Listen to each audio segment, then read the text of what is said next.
Hey guys, Thomas the Solar Jr. here, aka Mustached. I'm here to review the movie Talk to Me. If you end up enjoying this full movie review, then please feel free to like, comment, and subscribe. Also make sure to check out those links in the description. One will head you over to my petition to help out smaller YouTubers. Second and third to my Patreon and PayPal, where you can help support me and my channel directly. And fourth to my Discord server, where you can join, collab, and chill and all that cool stuff. And showing will be reminded at the end of the review. With all that out of the way, let's get into Talk to Me. So, I have seen the trailer for this about 3 or 4 times before seeing the movie, and I will say, it is not very often where I see a trailer and I just go, oh, it's going to be that type of movie, where the people in the trailer show that they brought the arm to this, party to treat this, ghostly aberration stuff that what they go through in the movie as this sort of party trick, as it were. And my immediate disdain for that type of movie was already made quite known to me going in, so being objective here was a lot harder, because the very premise is already a little bit leaning against a very basic thought process, I guess.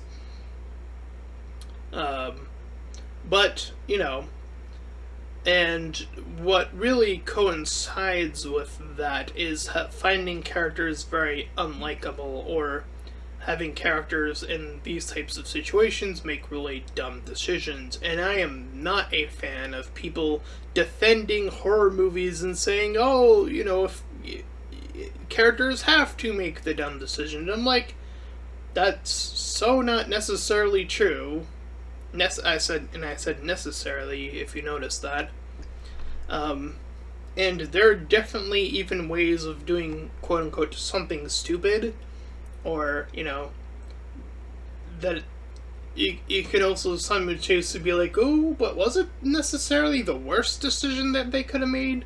A little bit more on the fence. The immediate example I would give for that is the movie Predator. And when they hear something in the forest, they just blast in that area. That entire scene, someone could have been like, well, that was stupid. But then you can also just say, well, I mean, they could have hit it. They really could have killed it, possibly even, if it was anywhere in that vicinity where they were firing their weapons and unloading. So, there's a level of, well, they tried something that was not necessarily the worst idea. That to me is already, a level of, thinking that I so miss in horror movies, and I so want more of that going on, because it is a step up from people defending, the characters in these movies always have to make the dumb decisions. It's like, good grief. It's like, come on, we can do better. So unfortunately, the movie begins. So I think it's already easy to tell which way I'm leaning towards this movie based off of my wording.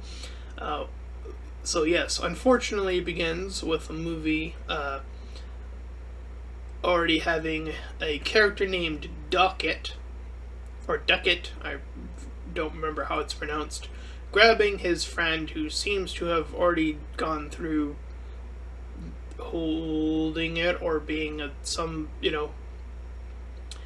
however, the holder of said hand, when they're out in the open, still in the party, stabs him, and then proceeds to stab himself, and we hear the people freaking out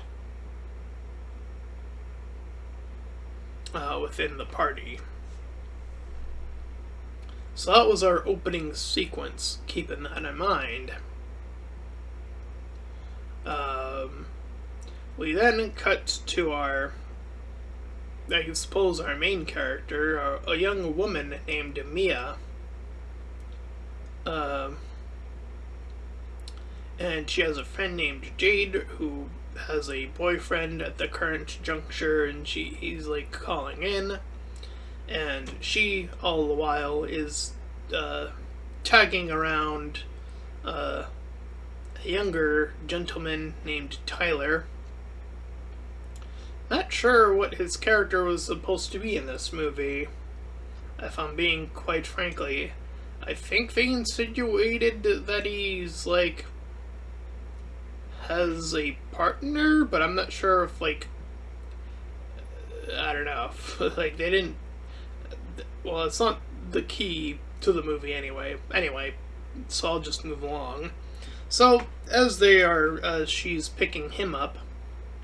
Anyway, they pass by or stop by a dying kangaroo on the road, and he's saying how they should end its suffering, and Mia, and eventually swerves around it, unable to commit to such an act. That alone was already too stressful, I suppose. And that is definitely an interesting line, or rather thought process, that already gives us a little... So to give this movie some credit, that does tell us something about these characters, without actually explicitly having to say it. And that Mia is very non-confrontational, typically speaking anyways.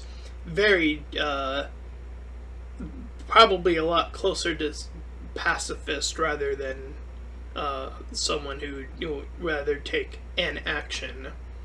So, that again, I will point out when the movie is doing good stuff. As I said, I'm here to be as objective as possible. So good stuff will maintain the good qualities, and I will call them out as I see them. Anyway, we see that our cast of characters who we are meeting here are heading towards a party, and Jade, the friend, is meeting with her boyfriend, as I mentioned earlier on, Daniel. So they arrive at the party. They meet with Haley. He's the one, I suppose, hosting this party. And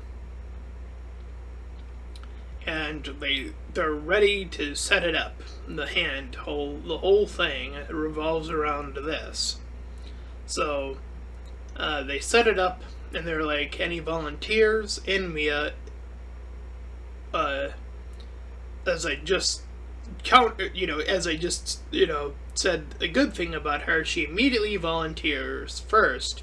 So does that conflict with her being a pacifist and not being active?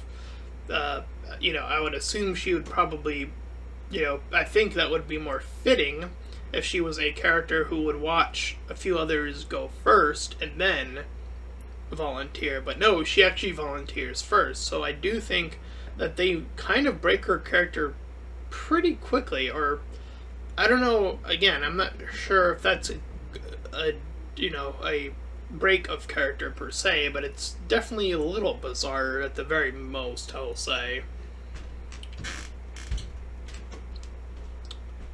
So she is told to place her hand on the gray-looking hand with the writing on it. And she, when says the line, which is "talk to me," which is what the movie's called, she is able to see a spectral ghost in front of her. And she initially freaks out, and everyone's like, ooh, they all have their phones out, they're all laughing it over. And the host says that you have to not only say that part, but you have to say the next part, which apparently is to let that ghost in by saying, well, let me in. So pretty straightforward in terms of like how the rules of this ghost world work. So she does so and is taken over. And after a great deal of time, like above a minute or close to a minute of time, they pull the arm off. So we see that Riley is among them and Jade is too, and Riley is way more freaked out, wanting to sleep with her next to her, his sister, and I want to say that in a not creepy way, so as much as possible. Anyway, so Mia explains how that rush, that being taken over feeling, was amazing apparently in doing so.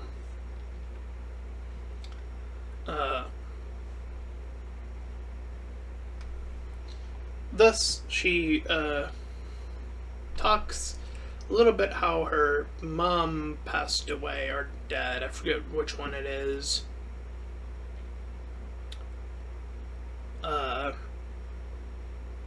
And she's like trying to, after some time, comfort Riley, I guess. So anyways, Daniel comes over to their house, and they're the mom of Riley and Jade, because they're siblings, she's always consistently pretty much freaking out every time Daniel is mentioned, and Daniel is now here. So she's like, oh, there must be a party. And they then proceed to bring in the hand for Daniel as a part of this party. The party that was so-called not a party. Haley and his other friend are there again. And Mia, surprise, surprise, is up for it again.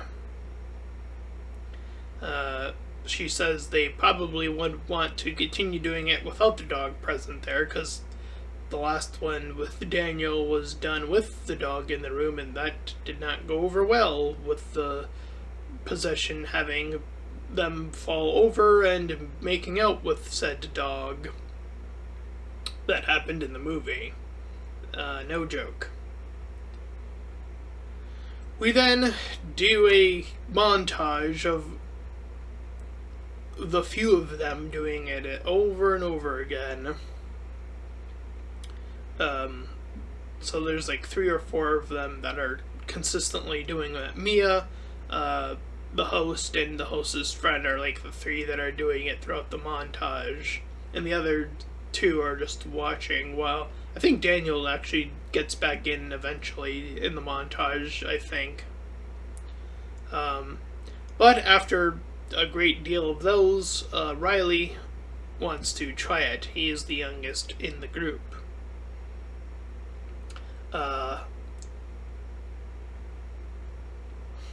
And this is where the movie gets a little bit like, oh, come on, what are you doing here, right?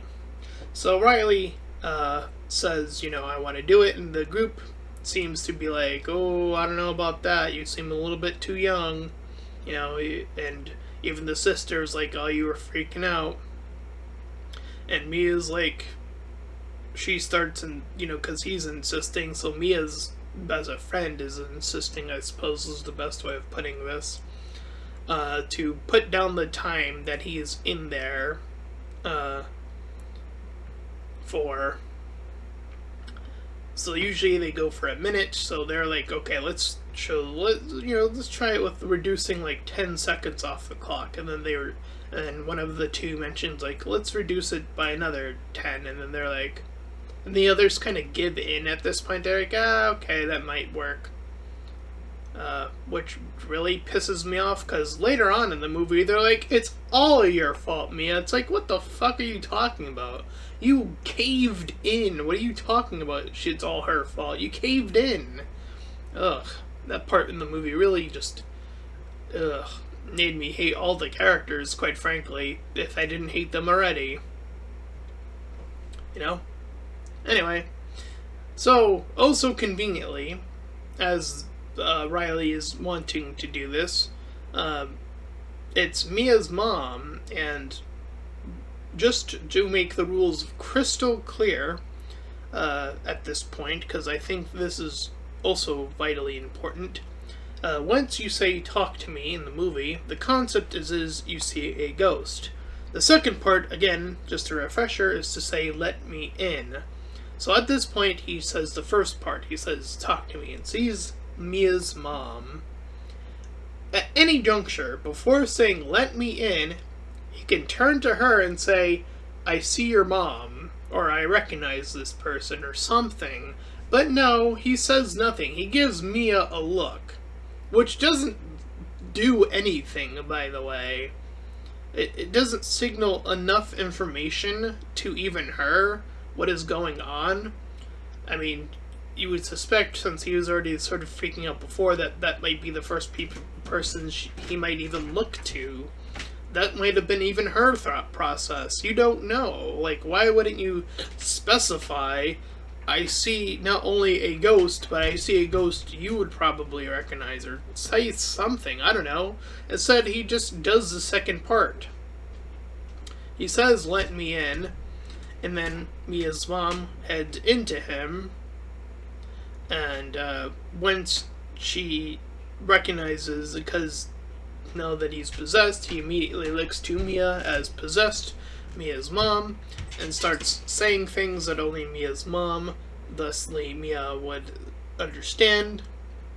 Thus, Mia wants, unfortunately, to have this hold be a lot longer than it ought to be. And in the process, he starts to lose control and begins to smash his head against the desk. So he got fucked up because he did a lot. Like, he rammed his head against the desk like 4 or 5 times. So the police arrive at some point, as we cut to some distinct point later when that would be warranted, or however much time that would need. Anyways, Mia's new dad, I forget which one it is in the movie, but is trying to talk to her and not having a breakthrough moment. And this is where the movie gets even more weird, because now suddenly Mia silently has the hand in her bag. I don't know how she got it, she just grabbed it off screen and now has it. This happens again later on in the movie, by the way, which is very annoying. You could have at least suggested that, so at some point in the movie, I don't even think they try, I don't remember them trying to show her grabbing the hand or something along those lines so that we know she has it, or grabbed it at the very most, but I don't think they did that in the movie. I don't remember. Again, I don't remember. So Daniel checks in the hospital, that is, and Mia tries to get there, and the mom is all angry at Mia and threatens to all the way up to calling the police. However, she sees a figure and begins to follow it into the restroom. So Daniel checks in with Mia. All the while, Jade is trying to comfort her mom, or tries to get comfort from her mom, I should rather say, but doesn't receive anything. Excuse me. So Mia, hurrying her own mom, checks in on some videos of her mom, and we flash back, I think, back to when Daniel and her used to be together. Apparently they used to be a thing, they broke up, I don't know, now Daniel's with the best friend, but Mia and Jade seem to be on cool terms with that being the arrangement, I suppose.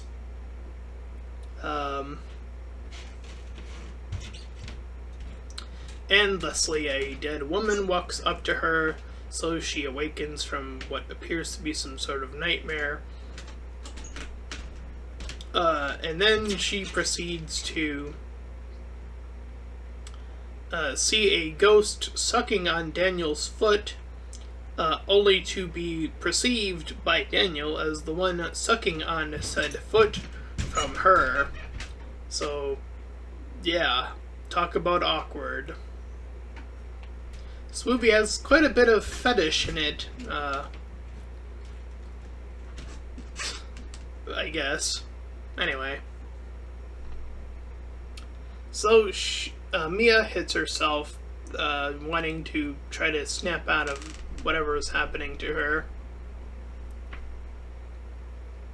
And she takes on the hand and wants to clearly see her mom, and does so. The mom, but instead of saying "let me in," she proceeds to just talk to the mom, and eventually at some point the mom mentions how Riley needs help. So Mia is now suggesting that Riley is still being taken over, and we see that in the hospital as we see him try to bash his head over some more stuff. So Mia gets there and explains how she can still see her mom and all of this other stuff to all the others who were a part of this little party get-together. And in the process, they learn about the guy from the beginning of the movie named Dockett, the one who survived, or was a witness, I suppose, to that attack at the beginning of the movie. And we see Cole, which is the guy that was there at the party, the original party, just leaves, but they all get on the bus to try to, talk to him some more. Josh, being the other host party guy that had the hand initially, is mostly the one that is blamed, and with good, that is accurate. And this is where I get to the point where I said earlier in the movie, how now Jade is the one saying Mia was the only one who pushed Riley to do this. And they're all saying, they're all in agreement. I'm like, what the fuck is this gaslighting shit in this movie? What the fuck is this? What the fuck?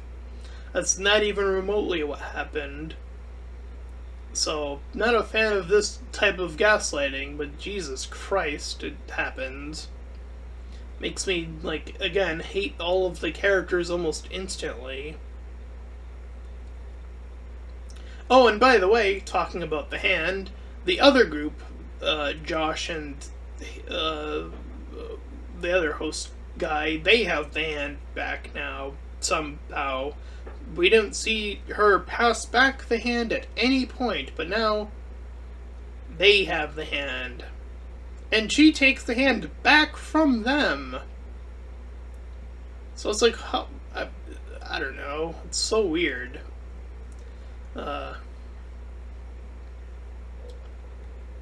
So Riley,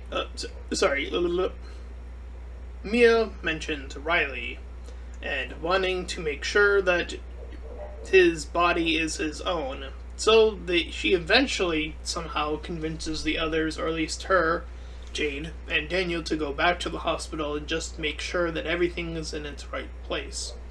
So they take the hand to the hospital, they try to get him to see the ghost, but they can't get him directly. So she is the one who says, "Talk to me," to the hand, and then sees a little girl, which, that's always fun to have that happen, I suppose. Not really. It's the opposite of everything fun. And this is where everything gets flipped, because she is the one who says, "I let you in," or "I let you in," the second phase. So, Mia is pulled into the spiritual world for however long, and she sees that Riley is suffering there, rather. So we see the quote-unquote dad, cut to some time later, cut trying to again talk to Mia, and indeed reads this letter that the passing mom, the mom who we had seen earlier on in the movie, had written to them. However, she starts to see a spectral ghost of her mom, saying that that's not her dad. So there's some wonky stuff going on here, and for the life of me, I can't quite figure out what this whole later bit was trying to suggest.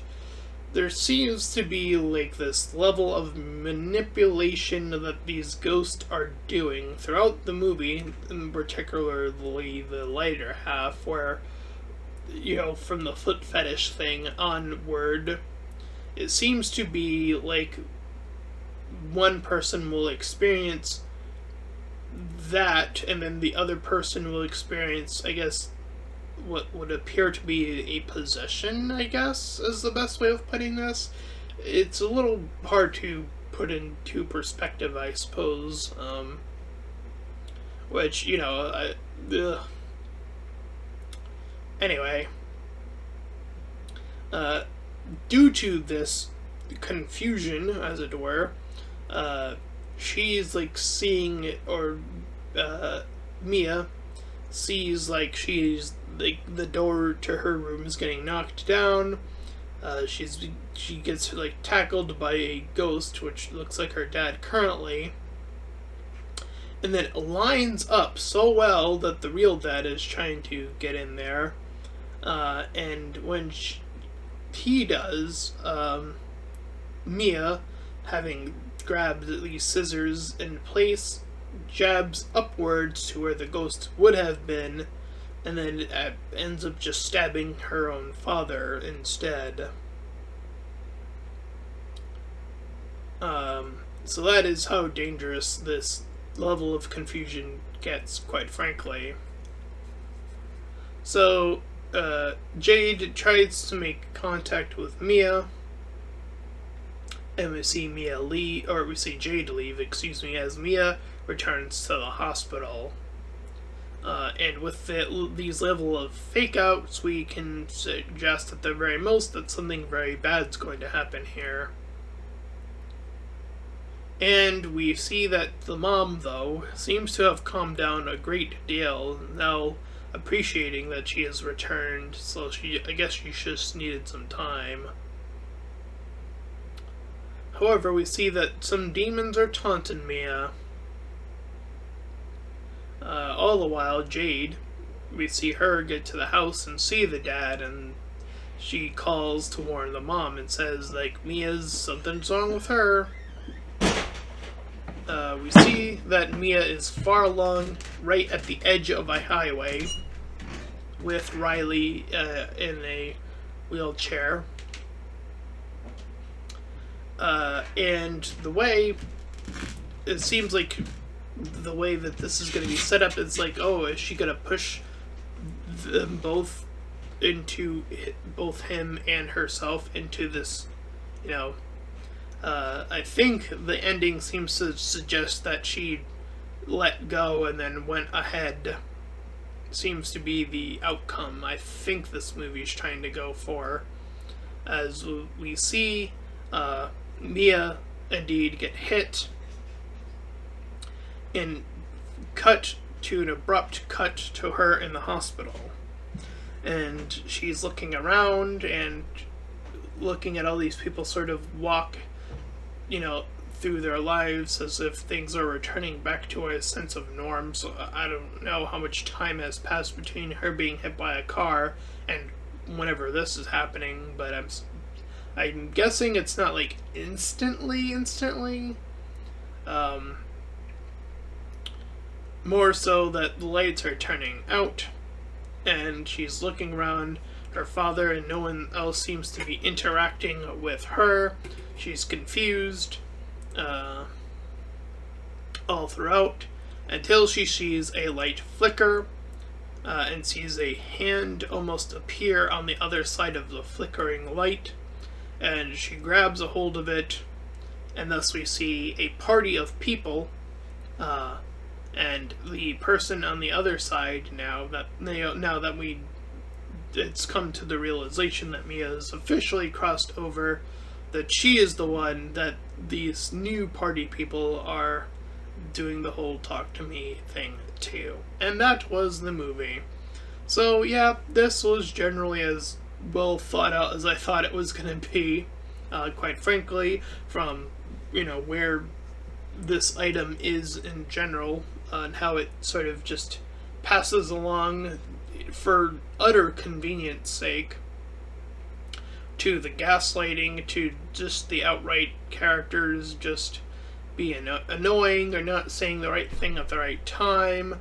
Even Riley has that moment where I'm like, you could have just said something to at least Mia before, but then again, that would have prevented the entire movie, so there's that level of like, oh well, shit, So, this movie definitely needed an edit, or quite a few, clearly. I think that this premise is something that you need to try a little bit harder to push for in a completely different direction. I did like the sort of the rush aspect of being taken over aspect of it. I do think that could have alluded itself better to the ending parts of it, where she feels the need, like she needs the hand or something, and push that aspect of it rather than things sort of getting out of hand in a completely different way, which is what ends up happening here. So I do think like even the aspect of that kind of gets lost on the movie in the writing here. Because I do think that there is an aspect to that that makes it a little bit more like, it kind of is like a little, I suppose I would call it like a little cheat, as it were. Like, the character is clearly not making the best decision in that instance, so kind of falling in line with like how these people like would defend, characters making stupid decisions, but then having the reverse of that being like, well, now it's acting like an addiction though. So that adds an element to, it's not just a dumb decision anymore, it's actually becoming an addiction. There are things you can do in writing to help avoid or alleviate stupid decisions, and I do think that is one of them, just to give an example in the context of this movie. As is, I do think that there are just too many things that are convenient or left completely and a bit either too vague or too ambiguous. The rules are pretty straightforward in terms of like how the possession stuff works, but like when characters are interacting later on in the movie with the ghost and all that stuff could have been, I think, presented a little bit more clearly, and give that a bit more time to sit, because I do think that they rushed through that little moment of trying to suggest like the whole demon possession seems to be on like one end or whatever. And again, maybe that could be in line with the whole like being addicted to the hand thing more, because she only seems to do it twice, the being Mia herself, or 3 times at the bare minimum. I don't think 3 is enough. I mean, other than the montage. And, 3 known times outside the montage, I don't think that's enough. The montage is a shortcut that I don't think fits for a movie like this. Montages are more so for, if you're having like a long segmented thing for like a fighting training sequence or like something along those lines is typically where a montage is. Or like if there's like, I don't know, if like 2 people are like dating for a long time, if you want to condense that. But like I don't know. I think if you want to get across the idea of this idea that it is addictive, and that's one of the very first things we are told, I feel like you should build that up a little bit more properly rather than just saying, leaving it up to a montage somewhat. And then the things around at least Mia in particular seems to get more and more odd, and I do feel like that should be expanded upon, if not to the other characters that were doing it too. If anything, I think this movie would have warranted a lot more of that too. Like, there's a little bit more to build on that too, and have the other characters either suffer, a similar fate or something or other. Because they are all, the host and Josh, I forget the host's name already, Haley, I think it was. I don't think that they suffer pretty much anything. They just get off scot-free, and they were the ones who, pretty much implemented this whole idea as a party thing in general. Like, they're the ones clearly, promoting it as such, and they get off scot-free in the movie. It's like, really? That's how you're gonna... Okay, well... So yeah, not great. I'm gonna give this movie a 3 out of 10. I think that this movie needed to be built up a lot better. Even some of the basics of just like who has the hand and passing off the hand properly, and or is someone stealing the hand and actually being able to see that. Like, there's a lot of things that you just need to really have needed to done to make this a even moderately decent movie, but here we are with a shit movie with a premise that you needed to work a lot harder to achieve it properly. But hey, that's my review of Talk to Me. If you ended up enjoying this full review, then please feel free to like, comment, and subscribe. Also, make sure to check out those links in the description. One will head you over to my petition to help out smaller YouTubers, to get a third to my Patreon and PayPal, where you can help support me and my channel directly, and fourth to my Discord server you can join, collab, and chill, and all that cool stuff. And until next time, everyone, bye-bye.